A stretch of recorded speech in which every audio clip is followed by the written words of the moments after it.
YSR trade union జిల్లా అధ్యక్షులు సప్ప Adinarayana, city president Gauri Shankar ఆధ్వర్యంలో స్థానిక కోటగుమ్మం సెంటర్లోని డాక్టర్ వైఎస్ రాజశేఖర రెడ్డి విగ్రహం వద్ద మేడే వేడుకలు ఘనంగా జరిగాయి. మాజీ ఎంపీ వైఎస్ఆర్సీపీ జాతీయ అధికార ప్రతినిధి మార్గాని భరత్రాం, మాజీ MLA Rautu Suryaprakash Rao, YCP Rajahmundry parliament coordinator doctor Guduri Srinivas, మాజీ ఆంధ్రప్రదేశ్ రాష్ట్ర housing corporation chairperson Medapati Sharmila Reddy తదితరులు డాక్టర్ వైఎస్ విగ్రహానికి పూలమాలలు వేసి వేడుకలు ప్రారంభించారు.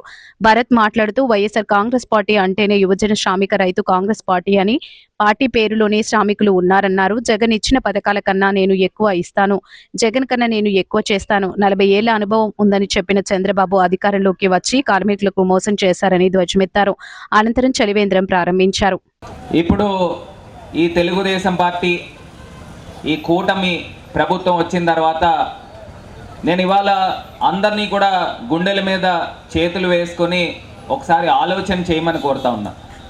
ఈ ప్రభుత్వం వచ్చిన తర్వాత ఈ 2 సంవత్సరాల కాలంలో మాటలు తప్పితే చేతలు ఏమన్నా ఉన్నాయా అని అడుగుతా ఉన్నా.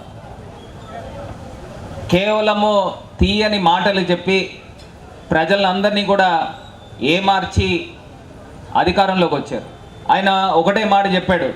చంద్రబాబు నాయుడు గారు ముఖ్యమంత్రిగా ఆయన చెప్పిన మాట ఏమిటంటే, జగన్మోహన్ రెడ్డి గారు ఇచ్చిన పథకాల కన్నా నేను ఎక్కువ ఇస్తాను, జగన్మోహన్ రెడ్డి గారి కన్నా నేను ఎక్కువ చేస్తానంటే మీకు ఏమన్నా నొప్ప, నాకు ఇన్ని సంవత్సరాల ఎక్స్పీరియన్స్ ఉంది అని చెప్పి అధికారంలోకి వచ్చారు.